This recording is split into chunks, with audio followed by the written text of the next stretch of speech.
आप हमारे पटल पर आए, सुख के बादल नभ में छाए। मैं अर्पित कोमल मन करती हूँ, मैं स्वागत अभिनंदन करती हूँ, नित नित वंदन करती हूँ सभी छात्रों का स्वागत। आइए माँ सरस्वती को नमन करें कि वे हमारी बुद्धि की धार को तीक्ष्ण रखें। उनका आशीर्वाद लेकर आइए आगे बढ़ें और पढ़ें कक्षा 9वीं क्षितिज का पाठ कविता मेघ आए। इसके सारे सॉल्यूशंस देखेंगे। मेघ आए बड़े बन ठन के संवर के, मेघ का क्या अर्थ है तो हम इसको भली भांति जानते ही हैं। बादल, पाहुन, मेहमान। मेघ का क्या काम है? मेघ का काम है वर्षा करना, शीतलता देना। मेघ कैसे आते हैं? मेघ बन ठन कर संवर कर आते हैं, अर्थात खूब सारा पानी अपने अंदर समा कर लाते हैं। मेघ कहाँ आते हैं? आकाश में या गांव में। मेघ कब आते हैं? जब लोग मेघों की प्रतीक्षा करते हैं। ग्रीष्म ऋतु अपना पूरा तांडव मचाती है। मेघ का रंग कैसा होता है? मेघों का रंग श्यामल, सफेद, भूरा, काला होता है। पहला संक्षिप्त प्रश्न ले लेते हैं। मेघ आए कविता के कवि का नाम। उत्तर सर्वेश्वर दयाल सक्सेना जी। कविता में मेघ का चित्रण किस रूप में किया गया है? जैसे गांव में शहर के पाहुन यानी कि मेहमान बन ठन कर संवर कर आते हैं। मेघ आए कविता में कौन कौन से अलंकार हैं? मेघ आए कविता में उपमा, मानवीकरण, अनुप्रास तथा उत्प्रेक्षा अलंकार हैं। मेघ कैसे आए हैं? मेघ बन ठन कर संवर कर आए हैं। सर्वेश्वर दयाल सक्सेना जी का जन्म उत्तर प्रदेश के बस्ती जिले में किस सन में हुआ था? उत्तर 1927 में। सर्वेश्वर दयाल सक्सेना बच्चों की कौन सी पत्रिका के संपादक थे? उत्तर पराग। बरस बाद शुद्ध लीनी में प्रिया के किस भाव की अभिव्यक्ति हुई है? उत्तर उपालंभ, उलाहने के भाव की। प्रश्न मेघ के आने पर बयार पर क्या असर हुआ यानी कि हवा पर? उत्तर तेज गति से चलने लगी। प्रश्न सबसे बुजुर्ग व्यक्ति का प्रतीक कौन है? उत्तर बूढ़ा पीपल का पेड़। पेड़ किस प्रकार अपनी खुशी प्रकट कर रहे हैं? उत्तर पेड़ अपनी गर्दन झुकाकर खुशी प्रकट कर रहे हैं, यानी कि हवा चलती है, पेड़ कभी ऊंचे उठते हैं और कभी झुक जाते हैं। कवि बन ठन संवर कर आने की किसकी बात कर रहे हैं? उत्तर कवि मेघों के बन ठन कर संवर कर आने की बात कर रहे हैं। बरस बाद शुद्ध लीनी का अर्थ क्या है? एक साल बाद खोज खबर लेना। प्रश्न कविता में मेघ का आगमन किस रूप में हुआ है? उत्तर मेहमान, पाहुन के रूप में। गली गली में खिड़कियां, दरवाजे क्यों खुलने लगे? उत्तर बादल को देखने के लिए। प्रश्न बूढ़ा पीपल किसका प्रतीक है? गांव के सम्मानीय बुजुर्ग का। अकुलाई लता किसका प्रतीक है? उत्तर वियोग से व्याकुल प्रियतमा का, यानी जिसका पति 1 साल के लिए उसे छोड़कर चला गया हो। नदी किसका प्रतीक है? उत्तर गांव की युवती का।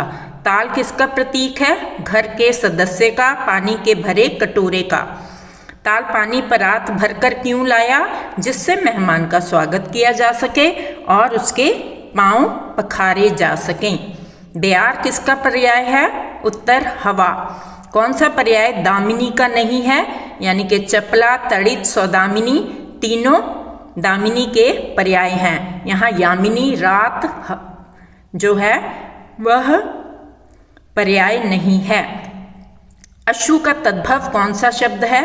उत्तर आंसू। धूल घाघरा उठाकर क्यों भागी? मेघ के आने पर आंधी भी आ रही थी। ताल क्यों प्रसन्न हो गया? मेघ बरसने से उसमें पानी भर गया था। उपयुक्त शब्द छांटकर रिक्त स्थानों की पूर्ति कीजिए। पेड़ झुक झांकने लगे, गर्दन उचकाए। आंधी चली, धूल भागी, घाघरा उठाए। बांकी चितवन उठा, नदी ठिठकी, घूंघट ताक। बूढ़े पीपल ने आगे बढ़कर जुहार की। क्षितिज अटारी गहराई दामिनी दमकी। पीले वाले शब्द मैंने आपके रिक्त स्थानों में भर दिए हैं। बादलों के आने पर प्रकृति में जिन गतिशील क्रियाओं को कवि ने चित्रित किया है उन्हें लिखिए। बादलों के आने की सूचना बेयार नाचते गाते देती हुई चलती है। उसके आगमन की सूचना से घर के खिड़कियां दरवाजे खुल जाते हैं। पेड़ों द्वारा मेहमानों को गर्दन ऊंची कर और झुककर देखना, आंधी का आना, धूल का उड़ना, नदी का ठिठकना और बाकी नजर से देखना। बुजुर्ग सदस्य पीपल का आगे बढ़कर मेहमान का स्वागत करना। स्वागत में तालाब का पारात भरकर पानी लाना, आकाश में बिजली चमकना और वर्षा के बूंदों के रूप में मिलन के अश्रु बहाना। निम्नलिखित किसके प्रतीक हैं? धूल स्त्री, पेड़ नगरवासी, नदी स्त्री, लता मेघ की प्रतीक्षारत नायिका, ताल घर के सदस्य। धूल मेघ रूपी मेहमान के आगमन से उत्साहित अल्हड़ बालिका का प्रतीक है। पेड़ गांव के आम व्यक्ति का प्रतीक है जो मेहमान को देखने के लिए उत्सुक हैं। नदी गांव की नवविवाहिता का प्रतीक है जो घूंघट की ओट से तिरछी नजर से मेघ को देखती है। लता नवविवाहित मानिनी नायिका का प्रतीक है, रूठी हुई नायिका का, जो अपने मायके में रहकर मेघ का इंतजार कर रही है। ताल घर के नवयुवक का प्रतीक है जो मेहमान पैर धोने के लिए पानी लाता है। बूढ़ा पीपल किसका प्रतीक है? उसने मेहमान का स्वागत किस तरह किया? बूढ़ा पीपल घर के सबसे बुजुर्ग व्यक्ति का प्रतीक है। उसने बादल रूपी अतिथि का स्वागत किया, क्योंकि गांव में ऐसा ही होता है कि जब कोई अतिथि आता है तो सबसे पहले घर का बुजुर्ग या सम्माननीय सदस्य उसका स्वागत करता है। पीपल ने आगे बढ़कर राम जुहार की और उसकी कुशल क्षेम पूछते हुए यथा उचित स्थान पर बिठाया। प्रश्न: लता ने बादल रूपी मेहमान को किस तरह देखा और क्यों?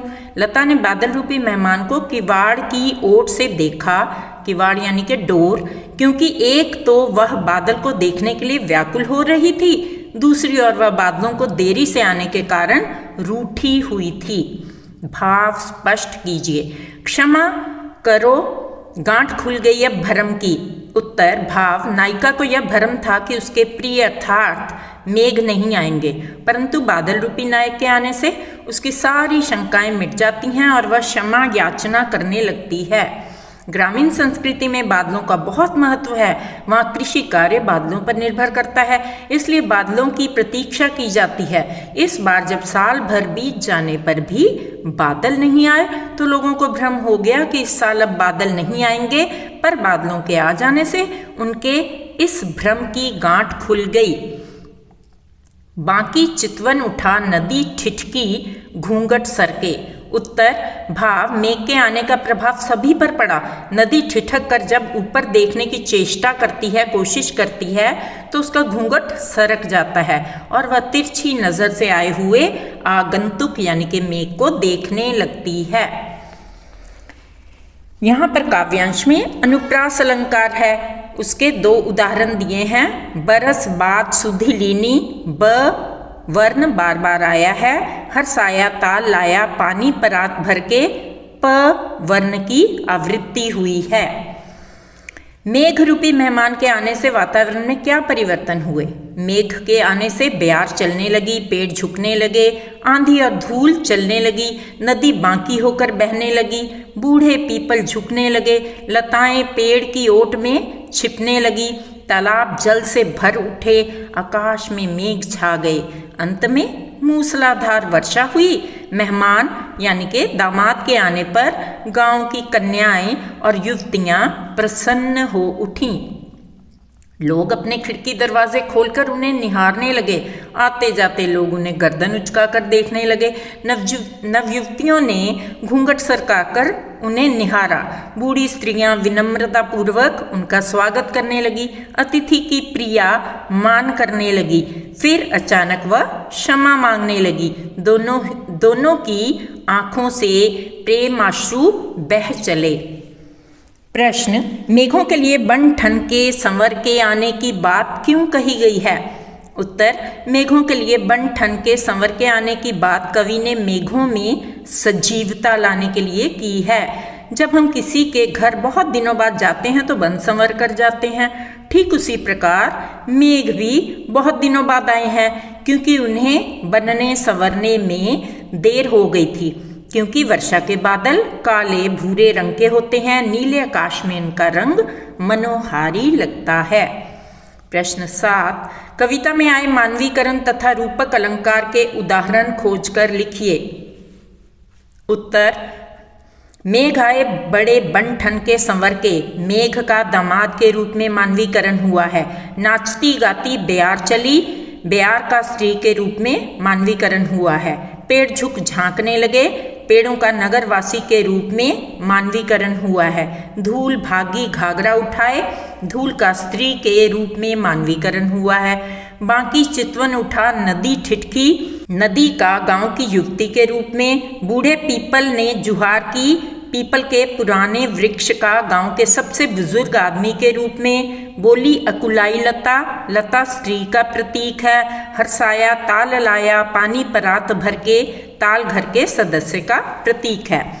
रूपक अलंकार, क्षितिज अटारी गहराई, यहाँ क्षितिज को अटारी का रूपक द्वारा प्रस्तुत किया गया है। दामिनी दमकी, दामिनी दमकी को बिजली के चमकने के रूपक द्वारा प्रस्तुत किया गया है। प्रश्न 8, कविता में जिन रीति रिवाजों का मार्मिक चित्रण हुआ है उनका वर्णन कीजिए। उत्तर, कविता में अनेक रीति रिवाजों का मार्मिक चित्रण हुआ है, जैसे मेहमान के आने की सूचना पाकर सारा गांव उल्लसित हो जाना, उत्साहित एवं जिज्ञासु होकर मेहमान को देखना, घर के बुजुर्ग द्वारा मेहमान का आदर सत्कार करना, मेहमान के पैर धोने के लिए थाल में पानी भर लाना, नवविवाहिता स्त्री द्वारा घूंघट की ओर से मेहमान को देखना, मायके वालों की उपस्थिति में नवविवाहिता नायिका द्वारा अपने पति से बात ना करना। कविता में कवि ने आकाश में बादल और गांव में मेहमान यानी कि दामाद के आने का जो रोचक चित्रण वर्णन किया है उसे लिखिए। उत्तर, कविता में मेघ और दामाद के आगमन में समानता बताई गई है। जब गांव में मेघ आते हैं तो सारे लोग खुशियां मनाते हैं, अपने घरों के खिड़की और दरवाजे मेघों के दर्शन के लिए खोल देते हैं। प्रकृति के सारे अंग भी जैसे उसके स्वागत के लिए तैयार बैठे होते हैं, जैसे आंधी का उठना, धूल का अपना घाघरा उठाकर भागना, नदी का बाकी नजर से देखना आदि। ठीक उसी प्रकार गांव में दामाद के आने पर भी उल्लास और उमंग का माहौल छाया रहता है। स्त्रियां ओट से दामाद को तिरछी नजरों से देखती हैं। गांव के बड़े बुजुर्ग दामाद का स्वागत सम्मान के साथ करते हैं। हवा के तेज बहाव से पेड़ अपना संतुलन खो बैठते हैं। नदियों तथा तालाबों के जल में उथल पुथल होने लगती है। मेघों के आगमन पर प्रकृति के अन्य अवयव भी प्रभावित होते हैं। ठीक इसी प्रकार किसी गांव में जब कोई दामाद आता है तो गांव के सभी सदस्य उसमें बढ़ चढ़कर भाग लेते हैं, उसका आदर सत्कार करते हैं। पूरी सभा का केंद्रीय पात्र वही होता है। प्रश्न 10, काव्य सौंदर्य लिखिए। पाहुन ज्यों आए हों गांव में शहर के, मेघ आए बड़े बन ठन के संवर के। प्रस्तुत पंक्तियों में पाहुन अर्थात दामाद के रूप में प्रकृति का मानवीकरण हुआ है। कवि ने कविता में चित्रात्मक शैली का उपयोग किया है। इसमें बादलों के सौंदर्य का मनोरम चित्रण हुआ है। कविता की भाषा सरल तथा मेघों को पाहुन के रूप में प्रस्तुत किया गया है, अतः यहाँ रूपक अलंकार है। सहज होने के साथ ग्रामीण भाषा जैसे पाहुन शब्द का भी इस्तेमाल किया गया है। यहाँ पर बन ठन में ब वर्ण की आवृत्ति होने के कारण अनुप्रास अलंकार है। भाव सौंदर्य देख लेते हैं।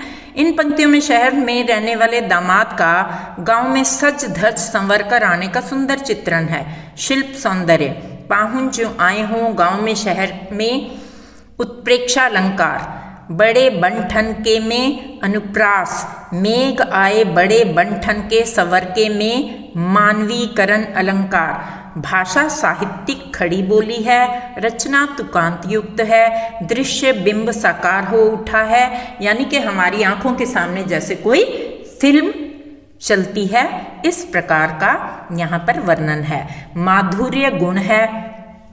प्रश्न 11, वर्षा के आने पर अपने आसपास के वातावरण में हुए परिवर्तनों को ध्यान से देखकर एक अनुच्छेद लिखिए। उत्तर, वर्षा के आने पर आकाश बादलों से घिर जाता है, धूप अपना बस्ता समेट कर जाने कहाँ छिप जाती है, चारों ओर छायादार रोशनी दिखने लगती है, घरों में हलचल बढ़ जाती है, स्त्रियां आंगन में रखा अपना सामान समेटने लगती हैं, सड़कों पर आना जाना कम हो जाता है, काले और रंग बिरंगे छाते दिखने लगते हैं, पशु पक्षी किसी ओट की खोज में भटकने लगते हैं।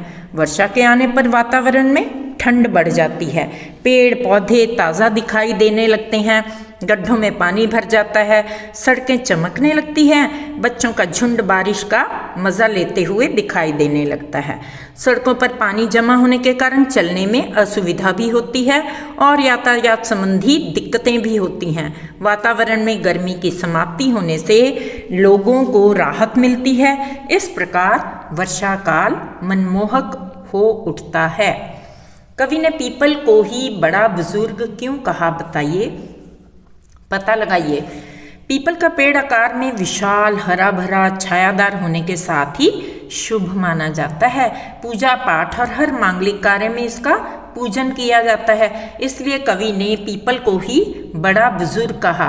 पीपल वृक्ष की आयु भी सभी वृक्षों से बड़ी होती है। गांव में पीपल की पूजा की जाती है, इसी कारण गांव में पीपल के वृक्ष का होना अनिवार्य माना जाता है। प्रश्न, कविता में मेघ को पाहुन के रूप में चित्रित किया गया है। हमारे यहाँ अतिथि दामाद को विशेष महत्व प्राप्त है, लेकिन आज इस परंपरा में परिवर्तन आया है।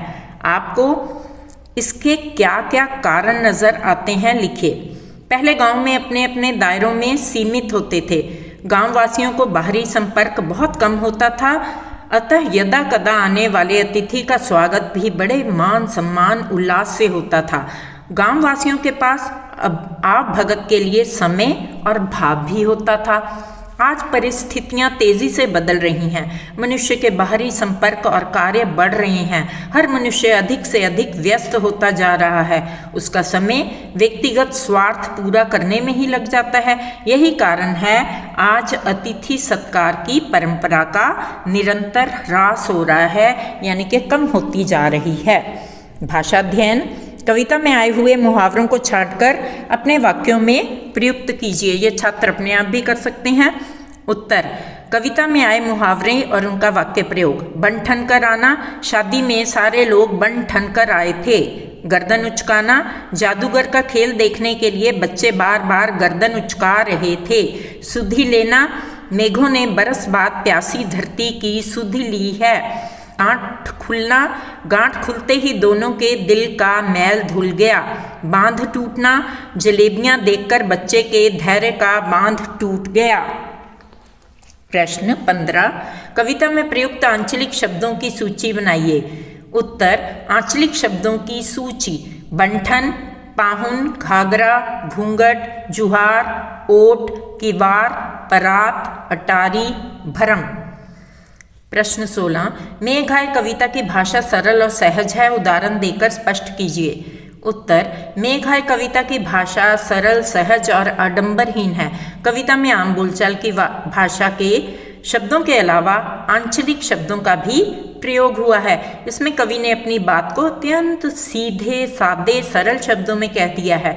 भाषा में मुहावरों का प्रयोग करने तथा प्रकृति का मानवीकरण करने से भाषा की सजीवता एवं रोचकता बढ़ गई है, जिससे यह और भी सरल और सहज और बोधगम्य यानी कि इजिली हमें समझ में आ जाती है।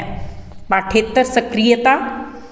प्रश्न 17, वसंत ऋतु के आगमन का शब्द चित्र प्रस्तुत कीजिए। छात्र स्वयं इसे करेंगे।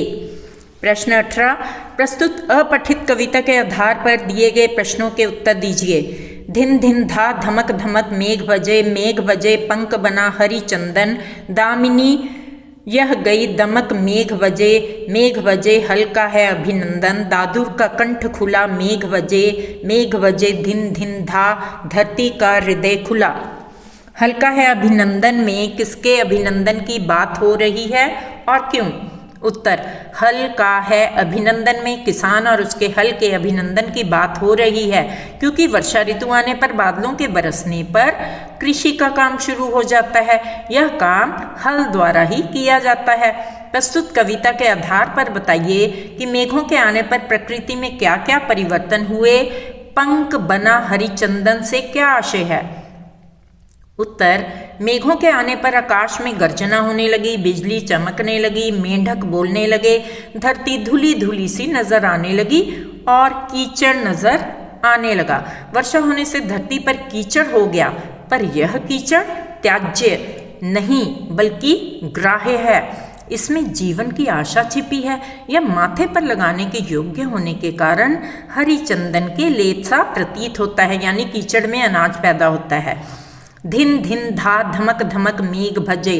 पहली पंक्ति में पुनरुक्ति प्रकाश धिन धिन धमक धमक शब्दों के कारण और अनुप्रास अलंकार ध वर्ण की आवृत्ति के कारण है। मेघ आए और मेघ बजे किस इंद्रिय बोध की ओर संकेत करता है।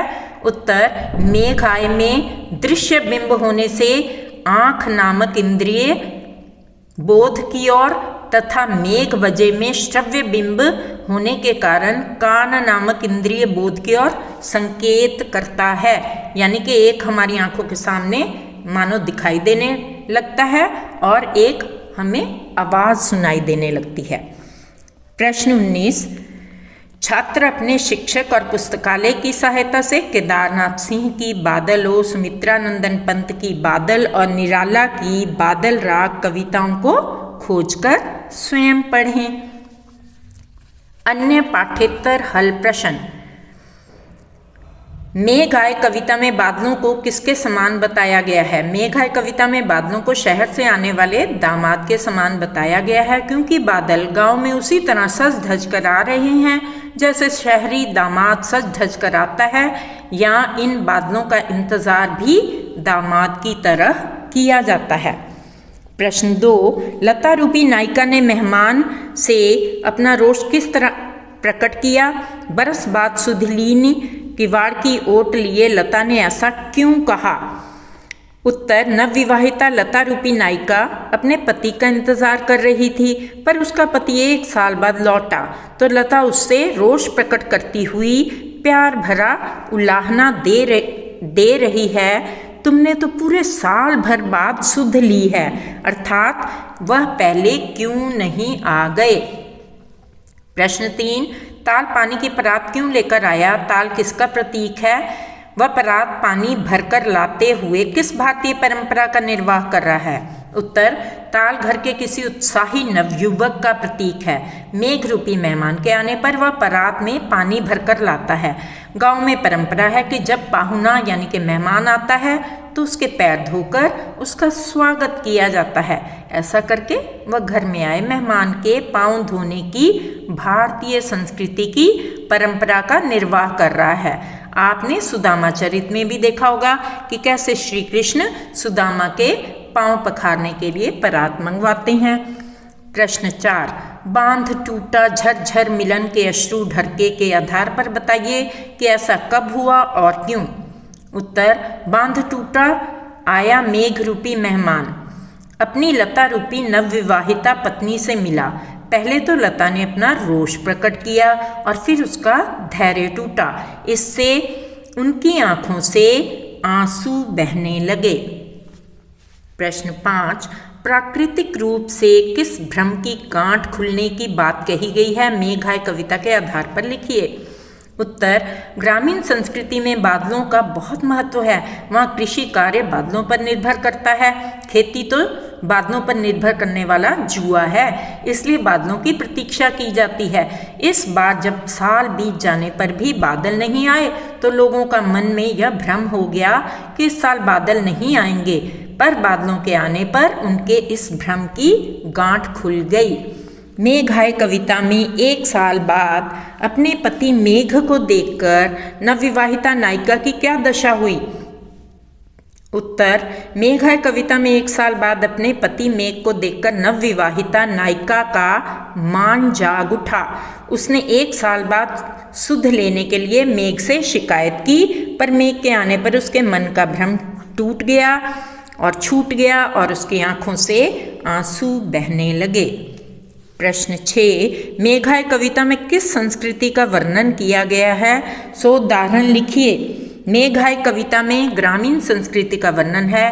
बादलों के आगमन पर उल्लास का वातावरण बनना, हवा चलना, पेड़ पौधों का झूमना, आंधी चलना, धूल उड़ना, लता का पेड़ की ओर से छिपना, बादलों का गहराना, बिजली का चमकना, बरसात होना आदि सभी ग्रामीण संस्कृति से ही संबंधित है। मेघाय कविता में मेघ रूपी मेहमान के आने पर उसका भरपूर स्वागत होता है। वह साल बाद अपने ससुराल आ रहा है। यहाँ लोग उत्सुकता से प्रतीक्षा करते हैं। मेहमान के आते ही घर का सबसे बुजुर्ग और सम्मानित सदस्य उसकी आगवानी करता है। उसको सम्मान देते हुए राम जुहार करता है, कुशल क्षेम पूछता है। मेहमान को यथोचित स्थान पर बैठा देखकर घर का सदस्य उत्साहपूर्वक परात में पानी भर लाता है ताकि मेहमान के पैर धो सके। इस तरह हम देखते हैं कि मेहमान का जिस तरह स्वागत किया गया है उसमें भारतीय संस्कृति की पर्याप्त झलक मिलती है। बच्चे भाग भाग कर बादलों के आने की सूचना देते फिरते हैं। युवा उत्साहित होकर बादलों को देखते हैं तो स्त्रियां दरवाजे खिड़कियां खोलकर बादलों को देखने लगती हैं।